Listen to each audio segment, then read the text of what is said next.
Hello student, welcome back to my channel. Student, आज हम लोग क्लास 10 सामाजिक विज्ञान का चैप्टर नंबर 3 पढ़ने वाले हैं, जिसका नाम है भूमंडलीकृत विश्व का बनना।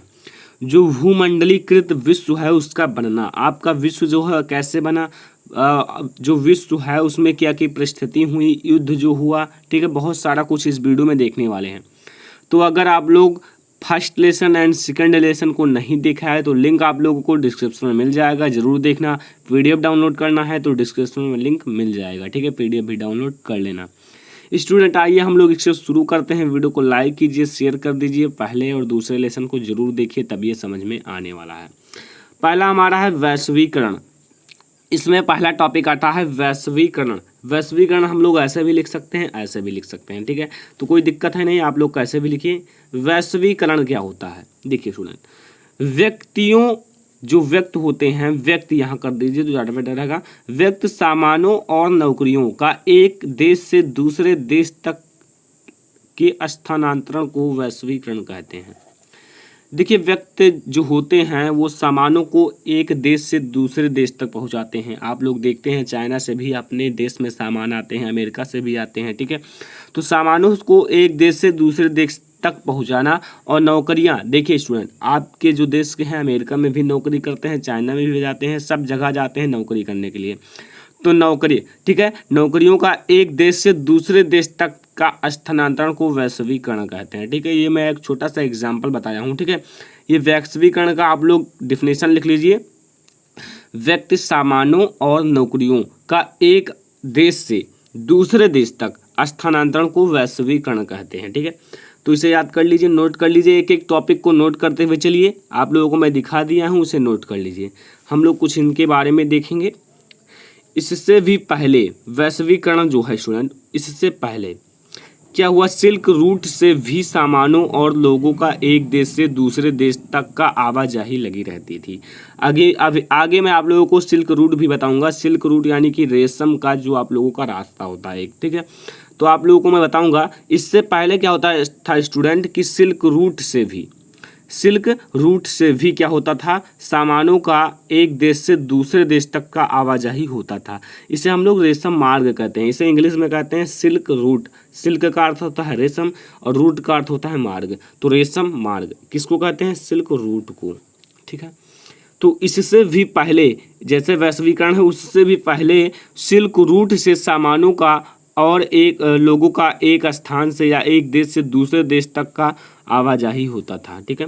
या तो लोग हों या सामान हों, कुछ भी, ठीक है, एक देश से दूसरे देश तक, जैसे अपने देश से दूसरे देश में जाना हो, ठीक है। तो ये आप लोगों को पता चला।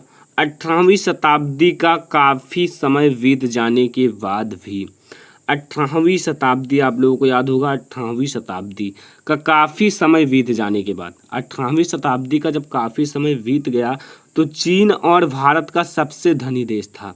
जैसे 18वीं शताब्दी की काफ़ी समय बीत जाने के बाद, जब 18वीं शताब्दी की काफ़ी समय बीत गया तब चीन और भारत का सबसे धनी देश था। तब चीन और भारत को सबसे धनी देश माना जाता था। और एशियाई व्यापार है इसमें इन्हीं का दबदबा था स्टूडेंट। जो एशियाई व्यापार है इसमें चीन और भारत का ही दबदबा था। लेकिन समय बदलता गया, ठीक है, भारत गुलाम हो गया तो फिर वो काफ़ी ज़्यादा गरीब हो गए। अभी मैं आप लोगों को आगे सब कुछ डिटेल में पढ़ाऊँगा, तो आप इन दोनों को नोट कर लीजिए। इससे भी पहले सिल्क रूट से भी सामानों और लोगों का एक देश से दूसरे देश तक का आवाजाही लगी रहती थी, ठीक है। और 18वीं शताब्दी का काफ़ी समय बीत जाने के बाद, जब 18वीं शताब्दी का काफ़ी समय बीत जाने के बाद भी चीन और भारत का सबसे धनी देश था। चीन और भारत जो है स्टूडेंट सबसे धनी देश था। एशियाई व्यापार में भी उन्हीं का दबदबा था। एशियाई व्यापार में भी इन्हीं का दबदबा था या उन्हीं का दबदबा था, ठीक है। आगे थोड़ा सा है।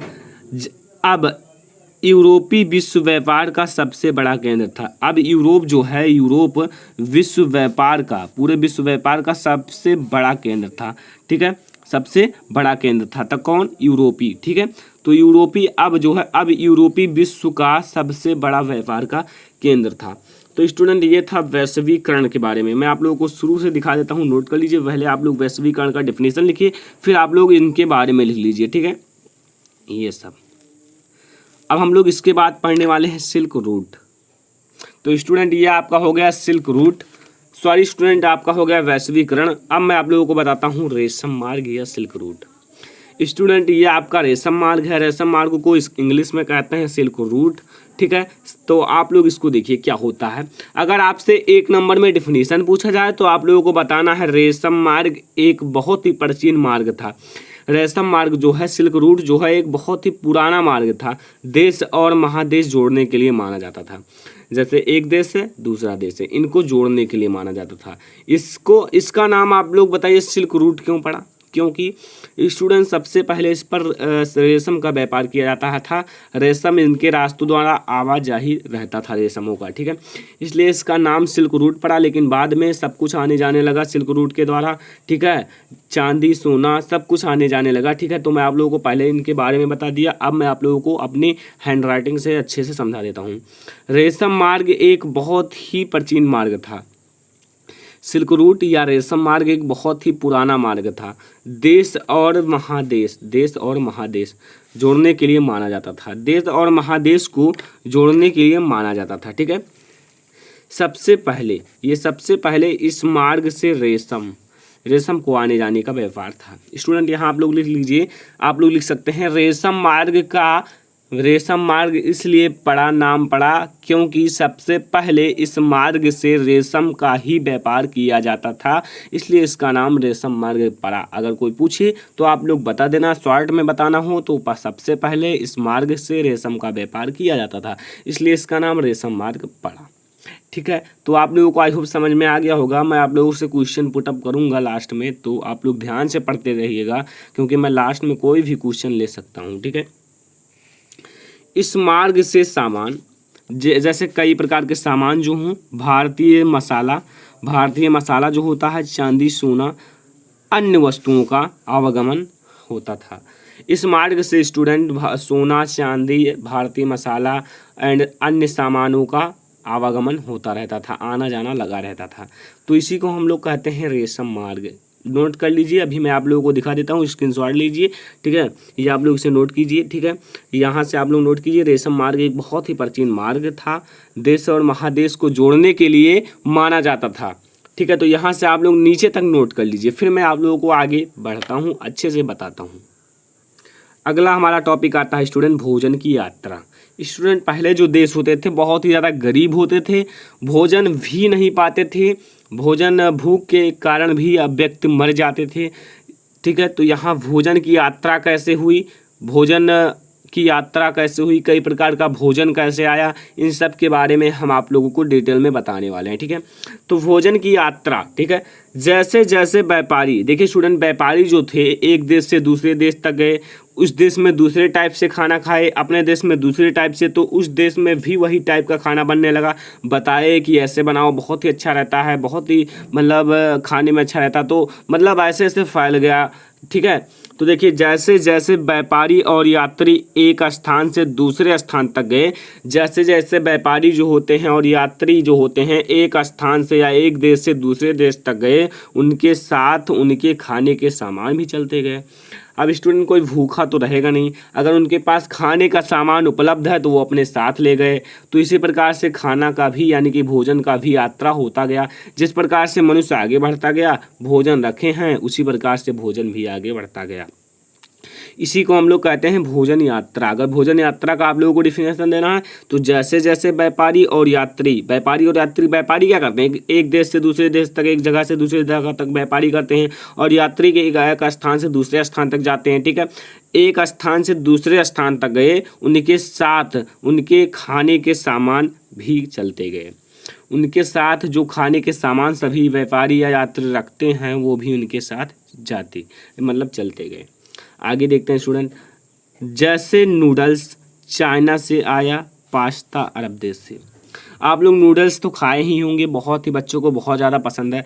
तो नूडल्स जो है आप लोग कमेंट करना जिसे जिसे पसंद है, ठीक है। तो जैसे नूडल्स चाइना से आया था, चीन से, ठीक है, और पास्ता अरब देश से। पास्ता जो है अरब देश से आया था, ठीक है। तो इन दोनों को आप लोग याद रखना। नूडल्स अगर बहुविकल्प में पूछ लिया जाए कहाँ से आया था तो आपको चाइना, अगर पास्ता पूछ लिया जाए तो अरब। चाइना तो सभी लोग जानते होंगे, नूडल्स चाइना, लेकिन अरब में ये जानना कि पास्ता आया था अरब से, ठीक है। आगे, यूरोप के लोग बहुत ही गरीब थे। यूरोप के लोग जो थे स्टूडेंट बहुत ही ज़्यादा गरीब थे, मतलब वो इसलिए गरीब थे क्योंकि वहाँ फसलें बहुत ही कम होती थी, ठीक है। आलू आने पर लोगों की ज़िंदगी बदल गई और बेहतर भोजन पाने लगे। स्टूडेंट जैसे ही आलू की खेती होने लगी वहाँ लोगों की ज़िंदगी बदल गई। जैसे स्टूडेंट आलू अब उनके खेत पड़े हैं तो आलू बो दिए तो उसका भोजन खाए, इसलिए उनकी ज़िंदगी जो है बदल गई और बेहतर भोजन पाने लगे। और वो लोग जो है आलू की वजह से बेहतर भोजन पाने लगे, ठीक है। आलू से कई चीज़ें बना सकते थे, इसलिए वो आलू की खेती करते थे और आलू की खेती से वो लोग बेहतर भोजन पाने लगे। अगर उनके उधर आलू ना हो तो वो भूख के कारण मर भी सकते थे, इतना वो आलू पर निर्भर थे। तो यहाँ आप लोगों को क्या लिखना है, यूरोप के लोग बहुत ही गरीब थे, बहुत ही गरीब थे, भूखमरी छाई हुई थी और आलू आने पर लोगों की ज़िंदगी बदल गई। आलू आने पर लोगों की ज़िंदगी क्या हुई, बदल गई और बेहतर भोजन पाने लगे और बहुत ही बेहतर भोजन पाने लगे, ठीक है।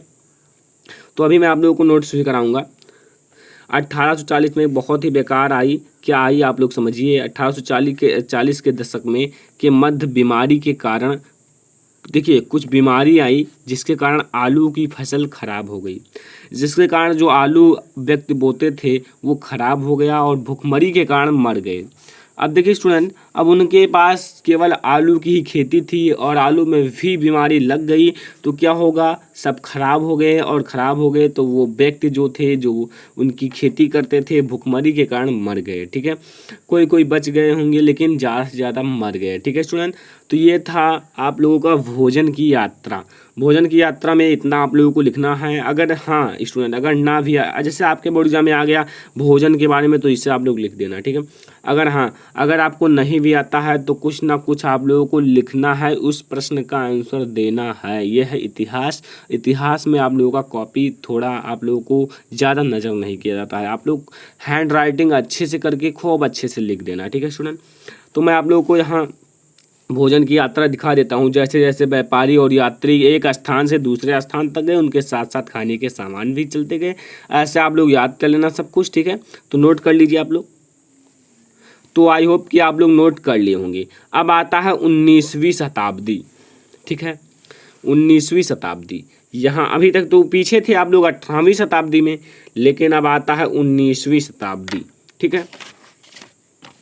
19वीं शताब्दी में क्या हुआ, देखिए 19वीं शताब्दी में देश में परिवर्तन होने लगा, दुनिया में जो था परिवर्तन होने लगा। कैसे, देखिए 19वीं सदी जो थी, 19वीं सदी में दुनिया तेज़ी से बदलने लगा था।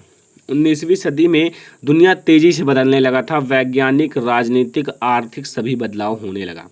स्टूडेंट जो व्यक्ति थे थोड़ा अपना दिमाग को दौड़ाने लगे और वैज्ञानिक, राजनीतिक, आर्थिक सभी में बदलाव होने लगा, सभी में बदलाव करने लगे। मतलब स्टूडेंट वैज्ञानिक जो एक एक तकनीक की खोज किए, छोटे छोटे चीज़ों का खोज करते गए। अब तो बड़े बड़े चीज़ों का खोज आ रहा है लेकिन छोटे छोटे से ही बड़े बड़े पर पहुंचते हैं, ठीक है। तो छोटे छोटे चीज़ों का खोज होने लगा 19वीं शताब्दी में।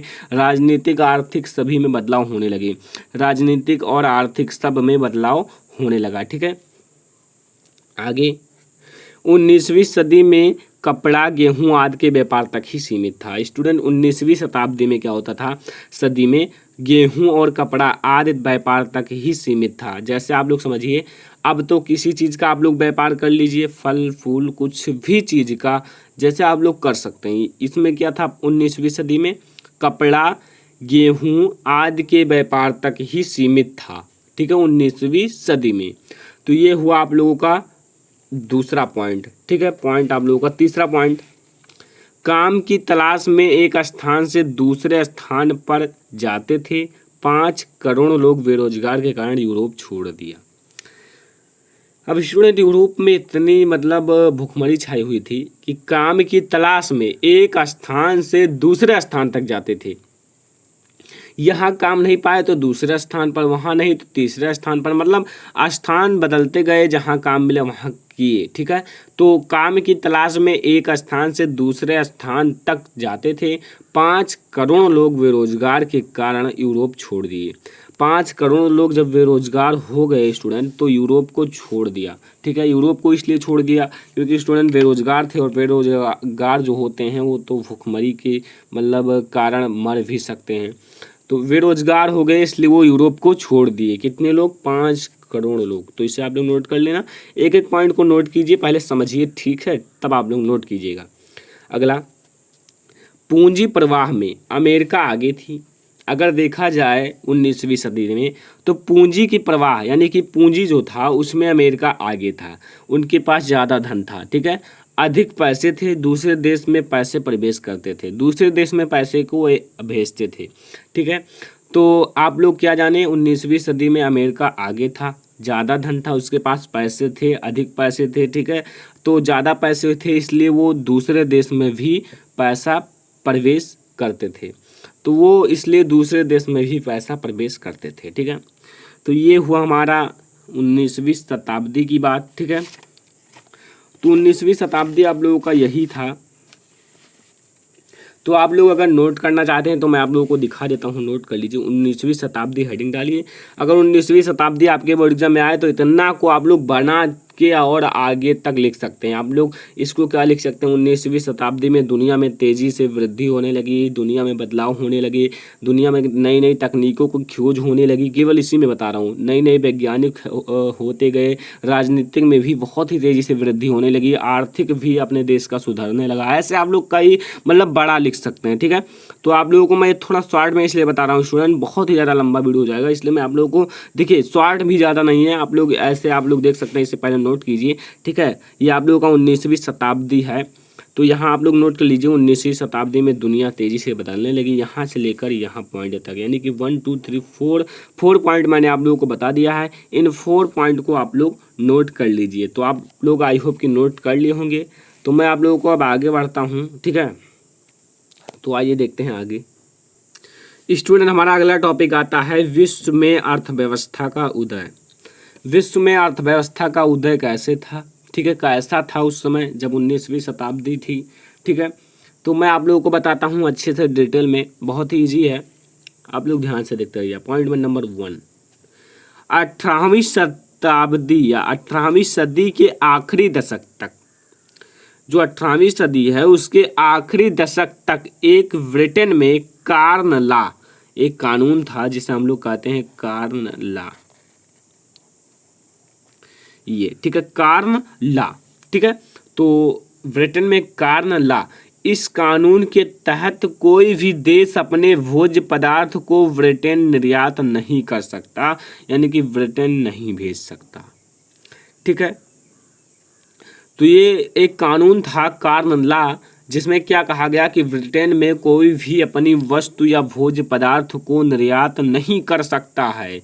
आप लोग ध्यान से समझिए, बहुत ही ईजी नहीं है, आप लोग ध्यान से समझोगे तभी आप लोग समझ पाओगे। ठीक है, 18वीं सदी के आखिरी दशक, जब 18वीं सदी का आखिरी दशक चल रहा था, तब ब्रिटेन आप लोग जानते हैं, ब्रिटेन में कार्न लॉ, इस कानून, कार्न लॉ एक कानून था, तो इस कानून के तहत कोई भी देश अपने भोज्य पदार्थ को ब्रिटेन निर्यात नहीं कर सकता था। कोई भी देश हो, भारत हो, चीन हो या कोई भी देश हो, तो वो अपने भोज्य पदार्थ को ब्रिटेन में निर्यात नहीं कर सकता था। ठीक है, तो ये आप लोगों को समझ में आया, यानी कि भेज नहीं सकता था। अब भेज नहीं सकता था तो ब्रिटेन में भी भूखमरी छा गई। कैसे, आप लोगों को मैं नीचे पॉइंट में बताता हूँ। जब कोई भेज नहीं सकता था कार्न लॉ के कानून के अनुसार, तो क्या हुआ, इससे पहले कि ब्रिटेन में भुखमरी आती, ये सरकार ने कार्न लॉ को समाप्त कर दिया।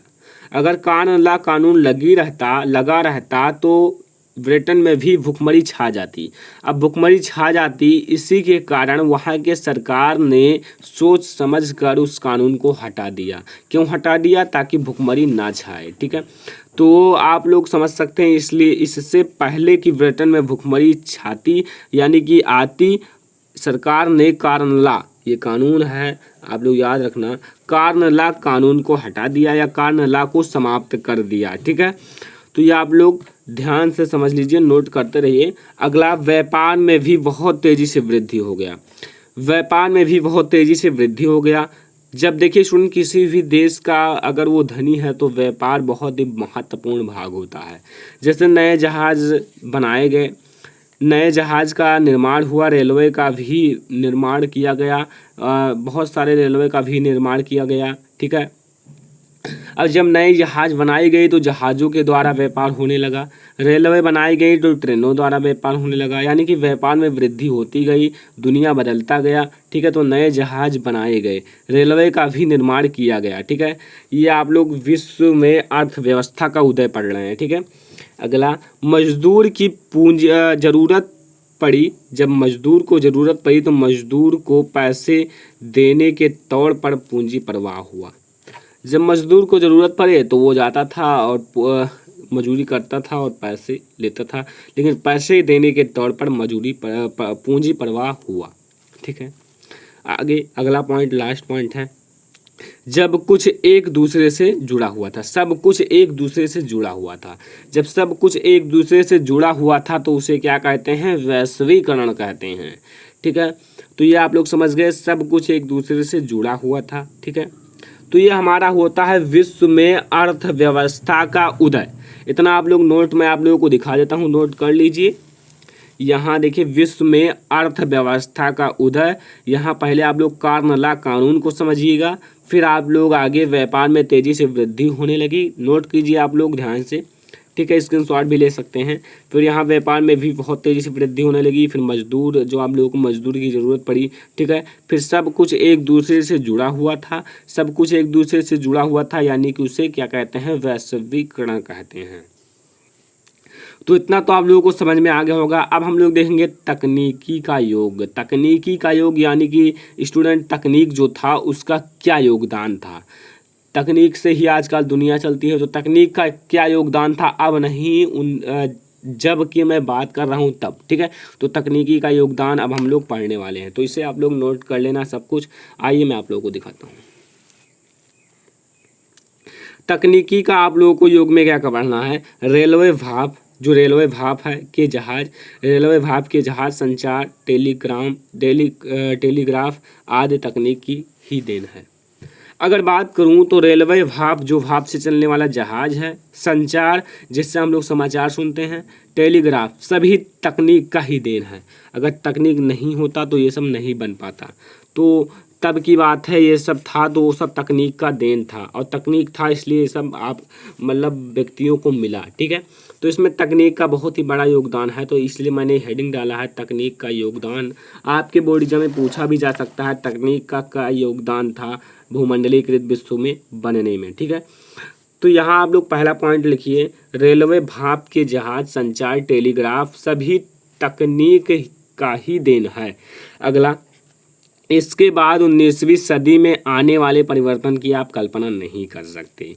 देखिए स्टूडेंट, 19वीं सदी जब तक आई तब तक आप कल्पना नहीं कर सकते क्या क्या परिवर्तन होता गया, ठीक है। तो ये आप लोग देखिए आगे।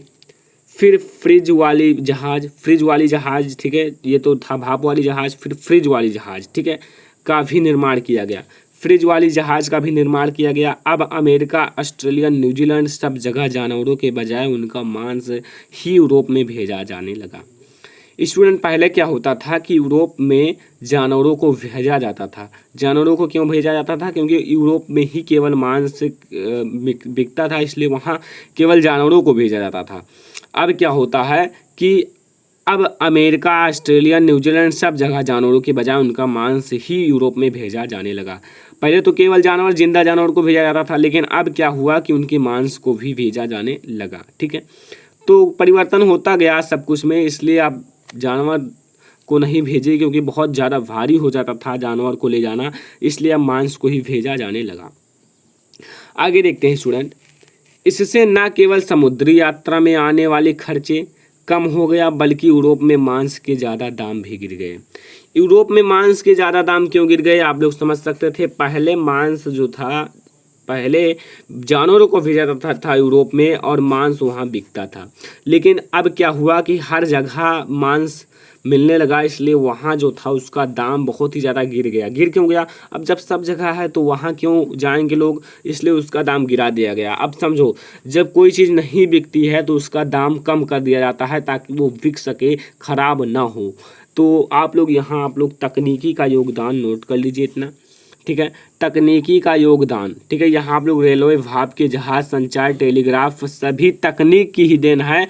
यहाँ से लेकर नीचे ज़्यादा दाम भी गिर गया। यहाँ तक आप लोग नोट कर लीजिए, तब मैं आगे बात करता हूँ, ठीक है। तो आइए मैं आप लोगों को आगे बताता हूँ। अब हमारा आता है स्टूडेंट रीडर पेस्ट या मवेशी प्लेग, ठीक है। यहाँ आप लोग समझिए ये क्या होता है। देखिए ध्यान से समझिए, अफ्रीका में 1880 के दशक के आखिरी सालों में रीडर पेस्ट बीमारी बहुत तेजी से फैल गए। स्टूडेंट ये क्या हुआ, एक बीमारी फैल गया जिसे हम लोग कहते हैं रीडर पेस्ट बीमारी, बहुत तेजी से फैलने लगा, ठीक है। अब बीमारी फैलने लगा तो बहुत ही व्यक्तियों की मृत्यु हो गई। आप लोग यहाँ नीचे पॉइंट समझिए, जिसके कारण 90% जानवरों की भी मृत्यु हुई, जिसके कारण 90% जानवर की मृत्यु हो गई, क्योंकि इतना भयंकर बीमारी था कि जिसके कारण 90% जानवर जो थे, एनिमल्स जो थे, उनकी डेथ हो गई, मृत्यु हो गई। तो अब मृत्यु हो गई तो आगे देखिए, अब मृत्यु हो गई तो जो बचे कुचे जानवर थे उस पर कब्जा करने लगे सभी लोग। तो अब अफ्रीका के लोगों के पास कोई दूसरा काम नहीं था। अब स्टूडेंट जब 90% जानवर मर गए तो क्या हुआ, पहले उसके मांस को भी बेचते थे या जानवरों को भी बेचते थे, लेकिन अब अफ्रीका के लोगों के पास कोई दूसरा काम नहीं था। अब जब 90% जानवर मर गए, 10% बचे, उसमें से कुछ तो कब्जा हो गए कि ये मेरा है, इसे अपने घर ले गए जो थोड़ा धनी व्यक्ति थे। तो अब क्या हुआ, इनके पास कोई काम नहीं रह गया। अब तीसरा विकल्प आप लोग देखिए, तीसरा आप लोग का पॉइंट, उनके पास एक ही विकल्प था कि यूरोपियों के लिए काम करें। अब इनके पास क्या, अफ्रीका के पास क्या विकल्प था कि अब ये यूरोपियों के लिए काम करें, यूरोप के लिए काम करें, ठीक है। अब बचे हुए जानवर को भी कब्जा में लिया गया, जो बचे हुए जानवर थे उन्हें पर भी कब्जा अब कर लिया गया, क्योंकि बचे कुछ बहुत ही कम जानवर बचे थे, 10% जानवर बचे थे, उस पर भी कब्जा कर लिया गया, 90% जानवर मर चुके थे। तो ये हो गया आप लोगों का रीडर पेस्ट या मवेशी प्लेग, ठीक है। तो इसे आप लोग नोट कर लीजिए, ये आप लोगों को मैं दिखा दिया हूँ, नोट कर लीजिए, ऐसे स्क्रीनशॉट भी ले सकते हैं, बाद में भी नोट कर सकते हैं स्टूडेंट, ठीक है। तो यहाँ आप लोग देख सकते हैं, अगला हमारा टॉपिक है महामंडी। महामंडी को आप लोग समझिए, महामंडी आप लोगों का स्टूडेंट क्या है, महामंडी आपके इसमें जो है बहुत ही इंपॉर्टेंट है, भारत में महामंडी का असर, ठीक है। तो पहले मैं आप लोगों को महामंडी के बारे में समझाता हूँ, ध्यान से समझिएगा। महामंडी भी बहुत ही बेकार थी। 1929 उत्पादन, रोजगार और व्यापार में भयानक गिरावट दर्ज की गई। 1929 उत्पादन, रोजगार और व्यापार में बहुत ही ज़्यादा भारी गिरावट की दर्ज किया गया, कि मतलब आया कि बहुत ही ज़्यादा भारी गिरावट हो गई, क्योंकि जब लास्ट में मिलता है तो उसमें आप लोग उसमें देखा गया कि बहुत ही ज़्यादा भारी गिरावट हो गई। दूसरा पॉइंट, युद्ध के बाद मांग में तो केवल कमी आ गई, परंतु देश ने अपना उत्पादन कम नहीं किया। भले ही मांग में कमी आ गई, भले ही मतलब वस्तु नहीं बिक रहे थे, लेकिन उनकी मतलब क्या हुआ कि उत्पादन में कमी नहीं हुई। जितना पहले उत्पादन होता था, बिकता था, तब उतना नहीं बिकता है तो भी उत्पादन करते गए। जब नहीं बिका स्टूडेंट तो क्या हुआ, उनके दामों को कम कर दिया गया। जो वस्तु बनाए जाते थे उनके दाम को कम कर दिया गया। जब व्यक्ति के पास उसका दाम है 80 रुपये है, 50 रुपये, तो कैसे ले पाएंगे, तो इसीलिए उसके दाम को कम कर दिया गया ताकि व्यक्ति उसे खरीद सकें, ठीक है। तो युद्ध के बाद मांग में तो कमी आ ही गई, परंतु देश ने अपना उत्पादन कम नहीं किया। मांग में भले ही कमी आ गई हो, लेकिन देश में अपना उत्पादन कम नहीं किया और कीमत गिर गया, और कीमत को गिरा दिया ताकि वस्तु बिक सके। अगला पॉइंट है, क्योंकि अमेरिका दूसरे देशों को ऋण देना बंद कर दिया था। स्टूडेंट अमेरिका जो था ये देखिए स्टूडेंट, भारी गिरावट क्यों आई? क्योंकि अमेरिका बहुत ही धनी देश था। अब वो क्या हुआ कि ऋण देना बंद कर दिया। दूसरे देशों में पहले ऋण देता था, मतलब कर्जा देता था, लेते थे दूसरे देश के लोग, लेकिन अब क्या हुआ कि कर्जा देना बंद कर दिया।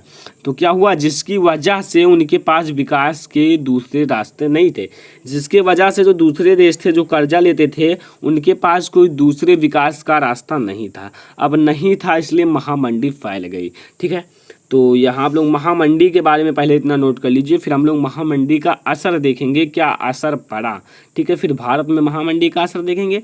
तो इससे आप लोग महामंडी को नोट कर लीजिए। 1929 से उत्पादन से रास्ते नहीं थे, दूसरे रास्ते नहीं थे, यहाँ तक नोट कर लीजिए। फिर मैं आप लोगों को आगे बताता हूँ। आगे है स्टूडेंट महामंडी का असर। बहुत ही ज़्यादा मेहनत कर रहा हूँ, आप लोग वीडियो को लाइक कीजिए, शेयर कीजिए और चैनल को भी सब्सक्राइब जरूर कीजिएगा। महामंडी का असर, महामंडी का असर क्या है स्टूडेंट? यूरोप में कई बड़े बैंक धराशायी हो गए। यूरोप जो था स्टूडेंट, उसमें कई सारे बैंक धराशायी हो गए, यानी कि खराब हो गए, उनमें कोई काम ही नहीं चल रहा था। अब क्योंकि उसमें क्या हुआ स्टूडेंट, कमी आ गई कि मतलब कोई आता जाता ही नहीं था। अगला पॉइंट, कई देश के मुद्रा की कीमत बुरी तरह गिर गई। कई देश की मुद्रा की कीमत बुरी तरह से गिर गई। जैसे अपने इधर डॉलर का, $1 का रुपया लगभग 70 रुपये हैं, तो इसकी कीमत बहुत ही ज़्यादा गिर गई। अब गिर गई तो जब इसे भेजा जा रहा था तो बहुत ही कम रुपए बनते थे। तो कई देश में मुद्रा की कीमत गिर गई और बाज़ार में खरीदार बिल्कुल ख़त्म हो गए। अगर बात की जाए बाज़ार में खरीदार जो थे, खरीदने वाले व्यक्ति थे, वो बिल्कुल कम हो गए।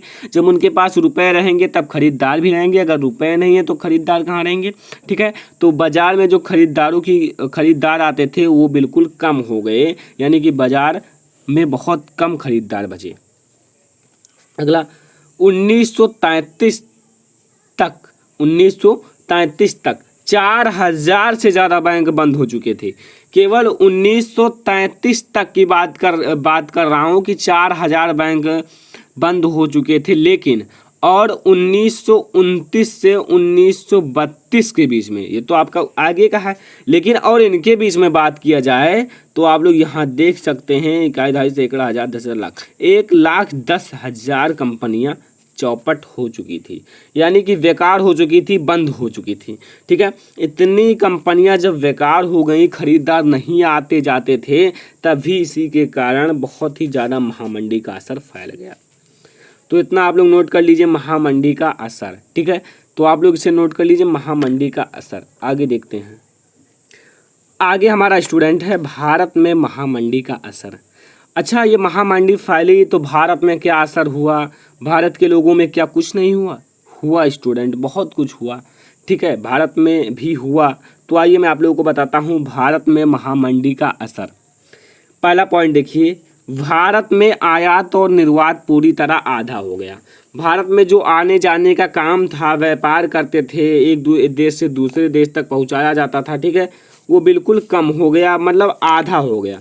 पहले अगर एक दिन में 1000 मतलब आयात निर्यात होता था, तो अब केवल 500 हो रहा था और जनसंख्या वृद्धि हो रही थी। तो क्या हुआ कि आयात और निर्यात इनके आधे हो गए महामंडी के कारण। अब जब खरीदार नहीं आते थे तो उनको भी नहीं चाहिए था अगर भेजा जाए भारत से, और वहाँ से आते भी नहीं थे। ठीक है, दूसरा पॉइंट, लोगों को बहुत सारी समस्याओं का भी सामना करना पड़ा, झेलना पड़ा। भारत के लोगों को बहुत सारी समस्याओं का भी सामना करना पड़ा, ये आपका इम्पोर्टेंट है। ठीक है, भारत में महामंडी का असर, तो भारत के लोगों को बहुत सारी समस्याओं को भी झेलना पड़ा, यानी कि उनका सामना करना पड़ा। ठीक है, बहुत सारे लोग सामना कर लिए गए, बहुत सारे लोग इसी में मृत्यु भी हो गई बहुत सारे लोगों की। ठीक है, आगे इन सब को देखते हुए गांधी जी ने सविनय अवज्ञा आंदोलन प्रारंभ कर दिया। इन सभी को देखते हुए गांधी जी ने सविनय अवज्ञा आंदोलन को प्रारंभ कर दिया ताकि कुछ रुकावट हो। तो ये आप लोग देख सकते हैं भारत में महामंडी का असर। इसे आप लोग नोट कर लीजिए, भारत में आयात और निर्यात पूरी तरह से आधा हो गया। ठीक है, और लोगों को बहुत सारी समस्याओं को भी झेलना पड़ा। और अगला है, गांधी जी ने सविनय अवज्ञा आंदोलन भी प्रारंभ कर दिया। आगे देखते हैं। अब हमारा अगला आता है स्टूडेंट, विश्व अर्थव्यवस्था का पुनर्निर्माण युद्धोत्तर काल। क्या विश्व अर्थव्यवस्था का पुनर्निर्माण हो सकता है युद्धोत्तर काल में, युद्ध के काल में? इसके बारे में मैं आप लोगों को डिटेल में बताने वाला हूँ, ठीक है। तो इस वीडियो को आप लोग लाइक कीजिए, शेयर कीजिए, बहुत ही ज़्यादा मेहनत कर रहा हूँ। तो आगे देखिए स्टूडेंट, इसे समझें, ठीक है। रटो मत, रटोगे तो यार 1 पार्ट 2 पार्ट 4 पार्ट 8 पार्ट रट पाओगे, और बहुत सारे पार्ट हैं। तो इसे समझो, समझ जाओगे तो कुछ नहीं है स्टूडेंट, वहाँ आप लोग बहुत कुछ लिख दोगे। इतिहास है, सामाजिक विज्ञान है, ठीक है। देखिए पहला बिंदु आप लोग देखिए, पहला विश्व युद्ध। इसमें 2 विश्व युद्ध हुए थे, पहला विश्व युद्ध और दूसरा विश्व युद्ध, ठीक है। तो पहला विश्व युद्ध खत्म होने के केवल 2 दशक बाद दूसरा विश्व युद्ध शुरू हो गया। पहला मुसीबत खत्म नहीं हुआ, दूसरा आ गया, ठीक है। पहला लड़ाई खत्म नहीं हुआ, युद्ध खत्म नहीं हुआ, दूसरा आ गया। तो पहला विश्व युद्ध खत्म नहीं हुआ कि 2 दशक बाद दूसरा विश्व युद्ध भी शुरू हो गया। अब देखिए स्टूडेंट, पहला विश्व युद्ध इतना घातक था, उससे भी ज़्यादा घातक दूसरा विश्व युद्ध हुआ, ठीक है। इतना खतरनाक पहला विश्व युद्ध था, उससे भी खतरनाक दूसरा विश्व युद्ध हुआ। देखिए स्टूडेंट, इसमें बहुत सारे लोगों की जान भी गई, बहुत सारे सैनिक मरे, बहुत सारे भारतीय लोग मरे, बहुत लोगों की मृत्यु हुई। अगला देखते हैं, यह युद्ध प्रथम विश्व युद्ध से भी ज़्यादा भयानक था। अगर बात करें तो यह विश्व युद्ध जो द्वितीय विश्व युद्ध था वो प्रथम विश्व युद्ध से भी ज़्यादा भयानक था, ठीक है। तो आप लोग इसे नोट करते रहिए, यह युद्ध प्रथम विश्व युद्ध से भी ज़्यादा भयानक था। देखिए प्रथम विश्व युद्ध तो भयानक था ही, दूसरा विश्व युद्ध भी बहुत ही ज़्यादा भयानक हो गया था। तकनीक का मतलब तकनीक हुआ तो तकनीक में बहुत सारे जहाज एंड एरोप्लेन, मतलब जल थल स्थल सभी के हो गए, तो लड़ाई एकदम जोरों से चल रहा था। तो अगला तीसरा, एक गुट में मित्र राष्ट्र, एक गुट में अगर बात किया जाए तो मित्र राष्ट्र जो थे ब्रिटेन, ठीक है, सोवियत संघ एक में है, ठीक है, और फ्रांस और अमेरिका, ये सब एक गुट में मित्र राष्ट्र थे। अगर बात की जाए इन सब की तो ये सब एक मतलब जुट में थे, एक मित्र राष्ट्र थे, ठीक है। कौन कौन? ब्रिटेन, सोवियत संघ, फ्रांस और अमेरिका, ठीक है, ये सब एक में थे। अगर हम दूसरा संघ बात करें, दूसरा खेमा, यहाँ खेमा कर दीजिए, या दूसरा गुट मित्र, तो वो है नाथसी जर्मनी, जापान और इटली। ये दूसरा खेमा था, ये मतलब पहला खेमा, ये दूसरा खेमा, ठीक है। जर्मनी, जापान और इटली। भारत क्या था? भारत तो गुलाम था, ठीक है। तीसरा हमारा चौथा पॉइंट जाता है, इस युद्ध को पूर्ण युद्ध भी कहा जाता है। द्वितीय विश्व युद्ध को पूर्ण विश्व युद्ध भी कहा जाता है, क्योंकि यह युद्ध जल, थल और वायु तीनों जगहों से लड़ा गया। अगर बात की जाए तकनीकी की वजह से, जल यानी कि नई नई जहाज़ों का खोज हुआ, थल यानी कि कई सड़क पे चलने वाले लोगों का खोज हुआ, वायु यानी कि एरोप्लेन, सब कुछ का खोज हुआ। तो ये विश्व युद्ध जो है स्टूडेंट, इन तीनों जगहों पर लड़ा गया, जहाँ मौका पाए तहाँ लड़ लिए, चाहे जल हो, चाहे थल हो, चाहे वायु हो, ठीक है। तीनों जगहों पर लड़ा गया था, ठीक है। तो आप लोग इसे नोट कर लीजिए, बहुत ही ज़्यादा इंपॉर्टेंट है। अगला, ऐसे हालात में पुनर्निर्माण का काम कठिन और लंबा साबित होने लगा। अब स्टूडेंट, युद्ध हो रहा था, इस युद्ध में बात की जाए पुनर्निर्माण की, कि इस विश्व अर्थव्यवस्था का पुनर्निर्माण कर दिया जाए, फिर पहले की तरह कर दिया जाए, युद्ध के पहले जैसा था, तो ये कठिन बात है। क्योंकि स्टूडेंट अगर बात किया जाए कि अमीर थे और एकदम बेकार हो गए, गरीब हो गए, तो उसे फिर से अमीर बनाने में काफ़ी लंबा समय लग जाएगा। इसलिए कहते नहीं, ऐसे हालत में पुनर्निर्माण का काम कठिन और लंबा साबित होने लगा। ऐसे निर्माण में, ऐसे हालत में, ऐसा हालत था कि लोग भुखमरी से मर रहे थे, और इसमें पुनर्निर्माण का बात बहुत ही लंबा और कठिन था, ठीक है। अगला, इस युद्ध में फिर से मित्र राष्ट्र की जीत हो गई। इस युद्ध में फिर से मित्र राष्ट्र जो थे उनकी जीत हो गई, मित्र राष्ट्र की जीत हो गई। मित्र राष्ट्र इसकी जीत इसलिए हुई क्योंकि इसमें जो अमीर अमीर लोग थे, ठीक है। अगला देखते हैं, किसी भी देश में रोजगार की स्थिरता जरूरी है। किसी भी देश में कहा गया है, पहले कहा गया था कि किसी भी देश में रोजगार की स्थिरता जरूरी है। रोजगार की स्थिरता मतलब अगर कोई चीज़ 40 में है तो 40 में ही रहे हमेशा, ठीक है। कोई व्यक्ति 200 कमाता है रोज, तो 200 ही रोज कमाए, ज़्यादा नहीं। तो इस युद्ध में फिर से मित्र राष्ट्र की जीत हुई। किसी भी देश में रोजगार की स्थिरता जरूरी है, बाजार में सरकार का नियंत्रण बहुत ही महत्वपूर्ण है। स्टूडेंट बाजार जो होता है, बाजार तो आप लोग जाते होंगे, तो बाजार में सरकार का नियंत्रण बहुत ही ज़्यादा महत्वपूर्ण होता है, क्योंकि इससे कीमत में उतार चढ़ाव नहीं होता और स्थिरता बनी रहती है। देखिए जैसे आप लोग समझिए, पहले था 50 रुपये में, ठीक है, अब हो गया 70, 10 दिन बाद 80, 90, ठीक है। तो ऐसे मतलब पहले के लोग सोचते थे उतार चढ़ाव ना हो, 50 में था तो 50 में ही रहे। लेकिन क्या हुआ, क्योंकि अगर हम नियंत्रता नहीं बनाएंगे सरकार का, तो इनके जो दाम है इसमें कीमत में उतार चढ़ाव लगे रहेंगे। लोग सोचते थे कि इसमें स्थिरता बनी रहे, यानी कि इसकी उतार चढ़ाव में स्थिरता बनी रहे, ठीक है। तो यही कहते हैं, क्योंकि इससे कीमत में उतार चढ़ाव नहीं होता और स्थिरता बनी रहती है और आर्थिक स्थिरता बनी रहती है। तो स्टूडेंट मैं आप लोगों को विश्व अर्थव्यवस्था का पुनर्निर्माण दिखा देता हूँ, इसे आप लोग नोट कर लीजिए। ये है पुनर्निर्माण, विश्व अर्थव्यवस्था का पुनर्निर्माण। पहला विश्व युद्ध खत्म होने के केवल 2 दशक बाद दूसरा विश्व युद्ध शुरू हो गया। यहाँ से आप लोग नोट करते रहना, ठीक है, वीडियो को रोक कर नोट कर सकते हैं। अब हमारा एक संस्थान आता है ब्रेटन वुड्स संस्थान, बहुत ही इंपॉर्टेंट ये संस्थान है, तो आप लोग समझिए, ध्यान से समझिएगा। पहला बिंदु है 1944 में अमेरिका स्थित न्यू हैम्पशर एक शहर है, हैम्पशर में ब्रेटन वुड्स सम्मेलन हुआ। उसमें क्या हुआ, हैम्पशर में क्या हुआ, हैम्पशर में ब्रेटन वुड्स सम्मेलन हुआ, ठीक है। ये एक शहर है, इसमें ये सम्मेलन किया गया। किसमें, अमेरिका में स्थित था ये शहर, ठीक है।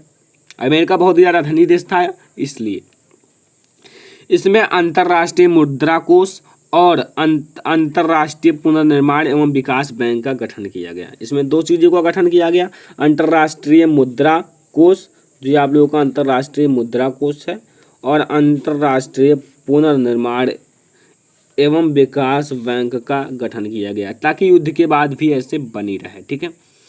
अगला हमारा पॉइंट है, यह व्यवस्था निश्चित विनिमय दरों पर आधारित था।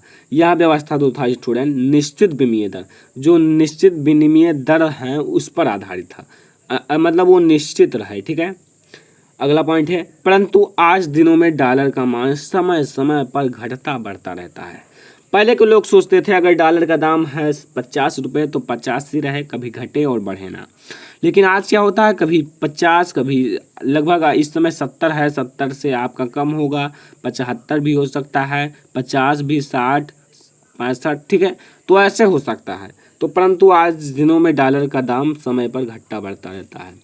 अगला पॉइंट, यह बदलाव मांग और पूर्ति के अनुसार होता है। यह बदलाव मांग और पूर्ति के अनुसार होता है। कैसे, अगर देखिए स्टूडेंट, ज़्यादा मांग रहेगी तो उसका दाम ज़्यादा होगा, मांग और पूर्ति जैसे जैसे बढ़ेगी उसका दाम भी वैसे वैसे बढ़ता रहेगा, घटता रहेगा, ठीक है। तो आप लोग इसको नोट कर लीजिए, ब्रेटन वुड्स संस्थान, इसे आप लोग नोट कर लीजिए, इंपॉर्टेंट है आप लोगों के लिए, ठीक है। एक एक टॉपिक को आप लोग समझिए ध्यान से, तभी आप लोग अच्छे मार्क ला पाओगे। तो स्टूडेंट पहला और दूसरा लेसन नहीं देखे हो तो लिंक आप लोगों को डिस्क्रिप्शन में मिल जाएगा, जरूर देखना। आइए आगे देख, अभी हमारा ब्रेटन वुड्स में और हमारा है, परंतु स्वतंत्रता के बाद भी उनके अंदर गरीबी ज़्यादा थी। अच्छा बताओ, स्वतंत्रता के बाद भी गरीबी क्यों थी? क्योंकि स्टूडेंट स्वतंत्रता जो ब्रेटन वुड्स कौन चलाता था, अमेरिका चलाता था। अब अमेरिका चलाता था, इसलिए स्वतंत्रता के बाद जब कुछ नहीं होता था तो ब्रेटन वुड्स के अंतर्गत लोग आते थे, वुड्स के, ठीक है। तब इसके अंतर्गत आते थे तो भी वैसे ही रह जाते थे, खाते पीते, बस इतना, ज़्यादा वो नहीं। तो परंतु स्वतंत्रता के बाद भी उनके अंदर गरीबी बहुत ही ज़्यादा थी। जब इनके अंतर्गत चले आते थे तो क्या होता था, फिर वैसे हो गए, ठीक है। अगला, क्योंकि उनकी अर्थशास्त्र बहुत ही सालों से अपंग थी, वह अपने शासन का गुलाम था। देखिए स्टूडेंट, क्योंकि उनकी जो अर्थव्यवस्था है बहुत ही सालों से अपंग थी, या अर्थशास्त्र जो है बहुत ही सालों से अपंग था और अपने शासन का गुलाम था, और जो वो था अपने शासन का गुलाम था, ठीक है। तो यहाँ आप लोग इसके भी नोट कर लीजिए, पीछे का नोट किए हों तो इसे भी नोट कर लीजिए। अतः जितने भी नए स्वतंत्र देश आए सभी ब्रेटन वुड्स संस्थान के सहारे थे। क्यों सहारे थे? वो स्वतंत्र हुए तो मतलब उनको बनने में काफ़ी साल लग जाएगा, काफ़ी समय लग जाएगा। तो उनके पास जब भुखमरी छा जाती है तो वो इसके संस्थान के अंतर्गत चले जाते थे। ठीक है, तो आप लोग इसे नोट कर लीजिए। ठीक है, इसके सहारे रहते थे। ठीक है, तो आप लोग इसे नोट कर लीजिए। अब मैं आप लोगों को लास्ट में बताऊंगा महत्वपूर्ण दीर्घोत्तरीय प्रश्न भी, लेकिन अभी मैं आप लोगों को एक छोटा सा टॉपिक बताता हूँ। ब्रेटन वुड्स को कौन चलाता था? नाम तो सुना है अभी आगे, लेकिन कौन चलाता था इसकी मैं बात कर लेता हूँ। ब्रेटन वुड्स को बड़ी बड़ी शक्तिशालियाँ जैसे अमेरिका आदि चलाता था। अमेरिका, फ्रांस, रूस ये सब चलाते थे। क्यों चलाते थे? क्योंकि अगर देश स्वतंत्र भी होता था तो इसके अंतर्गत इनके सहारे आ जाता था। अगर भारत देश गुलाम था अंग्रेजों का तो क्या होता था, उनसे स्वतंत्र हुए तो इनके अंतर्गत आए, कि इसके ब्रेटन वुड्स के अंतर्गत आए, तो वैसे फिर रह गए। तो इसलिए जो चलाता था बड़ी बड़ी जो शक्तियाँ थी, अमेरिका, रूस, जापान, ये सब। ठीक है, आगे देखते हैं अगला पॉइंट। 1970 के बाद ब्रेटन वुड्स को खत्म कर दिया गया। ब्रेटन वुड्स को खत्म कर दिया गया और परिवर्तनशील विनिमय दर व्यवस्था लागू कर दिया गया। स्टूडेंट, ये जो व्यवस्था था इसे खत्म कर दिया गया और परिवर्तनशील विनिमय दर व्यवस्था लागू किया गया। इसको ख़त्म इसलिए किया गया क्योंकि स्टूडेंट इसका कोई उपयोग नहीं था, इसलिए इसको ख़त्म किया गया और इस चीज़ को लागू किया गया, परिवर्तनशील विनिमय, जो जितना करे उतना में रहे। ठीक है, तो अब इन सब ने अपने विश्व के लिए ही काम किया। विश्व की भूमंडलीकृत विश्व को बनाया, घटाया, कुछ भी किया। तो इसी तरह की व्यवस्था को भूमंडलीकृत विश्व का बनना कहते हैं। ये सब जो मैंने व्यवस्थाएं बताई इसी को हम लोग कहते हैं भूमंडलीकृत विश्व का बनना। तो आप लोग इसे तो समझ ही गए होंगे, बहुत ही इंपॉर्टेंट चैप्टर है। फर्स्ट और सेकंड लेसन नहीं देखे हों तो लिंक आप लोगों को डिस्क्रिप्शन में मिल जाएगा, देख लेना। अब मैं आप लोगों को इसकी दीर्घोत्तरीय महत्वपूर्ण की बात करता हूँ। इसमें मैं आप लोगों को 3 महत्वपूर्ण दीर्घोत्तरीय प्रश्नों को बताऊंगा, तो आप लोग ध्यान से देखते रहिए। इसके पीछे मैंने आप लोगों को पढ़ा दिया है। अब मैं आप लोगों से लास्ट में कुछ क्वेश्चन भी करूंगा, तो क्वेश्चन आप लोग आंसर जरूर बताना स्टूडेंट, क्योंकि आप लोग इतना पढ़े, इतना टाइम वेस्ट किया, अब क्वेश्चन का आंसर आप लोग को बताना पड़ेगा। ठीक है, तो मैं पहले आप लोगों को महत्वपूर्ण दीर्घोत्तरीय प्रश्न बता देता हूँ। 18वीं शताब्दी आप लोगों ने इस पाठ के अंतर्गत पढ़ा और 19वीं शताब्दी भी पढ़ लिया। ठीक है, तो अब हम 18वीं शताब्दी की बात करते हैं। 18वीं शताब्दी के अंत में हुई उन परिवर्तनों का वर्णन कीजिए जिन्होंने ब्रिटेन के स्वरूप को बदल दिया।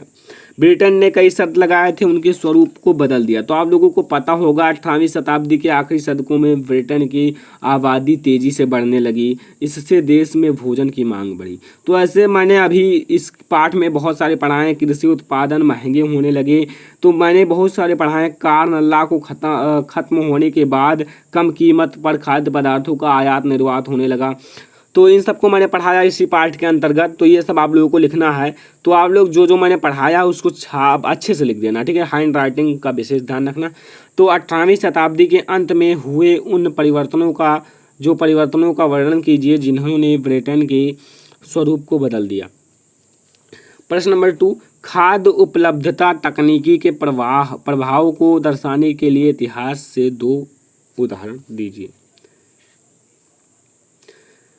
यहाँ बात आ रही है खाद्य उपलब्धता, खाद्य पदार्थ जो है उसकी उपलब्धता तकनीकी के प्रभाव को दर्शाने के लिए इतिहास से 2 उदाहरण बताइए।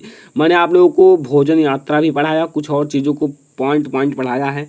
तो आप लोग यहाँ लिख देना, रेलवे का विकास जो होता है, नहरों का विकास, इन सब को आप लोगों को लिखना है। यहाँ थोड़ा देखिए 1890 में वैश्विक अर्थव्यवस्था सामने आ चुकी थी, इससे तकनीकी में भी बदलाव आ चुके थे। खाद्य उपलब्धता पर भी तकनीकी का प्रभाव पड़ने लगा। इस प्रकार से कुछ लिखना है। ठीक है, अगला है आर्थिक महामंडी के बारे में मैंने बहुत कुछ पढ़ाया। महामंडी का असर, भारत में महामंडी का असर, सब कुछ पढ़ा दिया है। ठीक है, तो आप लोग पढ़े होंगे तभी जान पाओगे, वरना नहीं जान पाओगे। ठीक है, तो आर्थिक महामंडी के प्रमुख कारणों का वर्णन कीजिए। अमेरिकी अर्थव्यवस्था पर इनके प्रभाव का वर्णन करो। जैसे अमेरिका है, अमेरिका पर इनका क्या प्रभाव पड़ा महामंडी का। ठीक है, तो महामंडी का क्या प्रभाव पड़ा। और भारत, देखिए स्टूडेंट जितना जानो उतना लिख दो। भारत में अमेरिका में महामंडी के बारे में, महामंडी का असर, महामंडी, जितना महामंडी के बारे में जानो उतना लिख दो। इसी को कहते हैं दीर्घोत्तरीय। जो जानो तो लिख दो सामाजिक विज्ञान में, तो इसी को हम लोग कहते हैं दीर्घोत्तरीय प्रश्न। ठीक है, अब अगर बात करें कुछ क्वेश्चनों की तो आप लोग बता दीजिए, अफ्रीका में किस बीमारी के प्रसार से अधिकांश जानवरों की मृत्यु हो गई? अफ्रीका में कौन सा बीमारी फैला था? मैंने पाठ को पढ़ाया है और बताया है, बहुत बार बताया। अफ्रीका में किस बीमारी के कारण अधिकांश जानवरों की मृत्यु हो गई? आप लोगों को हमें बताना है कमेंट बॉक्स में। ठीक है, अगला, 18वीं शताब्दी तक संसार के कौन से देश सबसे धनी माने जाते थे? 18वीं शताब्दी तक संसार के कौन से देश सबसे धनी माने जाते थे? इसको मैंने पढ़ाया है। मैं आप लोगों को कुछ विकल्प देता हूँ। जापान और भारत, दूसरा फ्रांस और अमेरिका, तीसरा चीन और भारत, चौथा चीन और इटली। इनमें से आप लोगों को एक को विकल्प को चुनना है। ठीक है, तो आप लोग इसे बता देना हमें। तीसरा प्रश्न है, ब्रिटेन की सरकार ने बड़े भूवासियों के दबाव में आकर मक्का के आयात पर पाबंदी लगा दी। जिस कानून के आधार पर यह पाबंदी लगाई गई उसे क्या कहा जाता है? नंबर 1 ब्लैक लॉ, नंबर दूसरा कार्न लॉ, नंबर तीसरा क्रॉप लॉ। ठीक है, तो इनमें आप लोगों को हमें बताना है आंसर। तो ये मैंने आप लोगों को बता दिया 3 क्वेश्चन, तो आप लोगों को इनका आंसर हमें कमेंट बॉक्स में बताना है। तो स्टूडेंट, ये वीडियो आप लोगों को पसंद आया तो वीडियो को लाइक कीजिए। अगर फर्स्ट लेसन यूरोप में राष्ट्रवाद का होता है, दूसरा लेसन भारत में राष्ट्रवाद नहीं देखे हो तो लिंक आप लोगों को डिस्क्रिप्शन में मिल जाएगा, जरूर देखना। वीडियो पसंद आया तो लाइक कीजिए। जितना आप लोग लाइक करोगे जल्दी से 1 के लाइक पहुँचाइए। ठीक है, तो मैं आप लोगों को जल्द से चौथा, 5वां, 6वां सब चैप्टर पढ़ा दूंगा। और इस वीडियो को ज़्यादा से ज़्यादा अपने दोस्तों के साथ शेयर कीजिए। शेयर जितना करोगे उतना ही अच्छा रहेगा स्टूडेंट। और अगर हाँ चैनल पर नया हो, चैनल को सब्सक्राइब जरूर करना। सब्सक्राइब करने के बाद बेल आइकन को जरूर प्रेस कर देना। तो स्टूडेंट, फिलहाल इस वीडियो में इतना ही। तब तक के लिए धन्यवाद।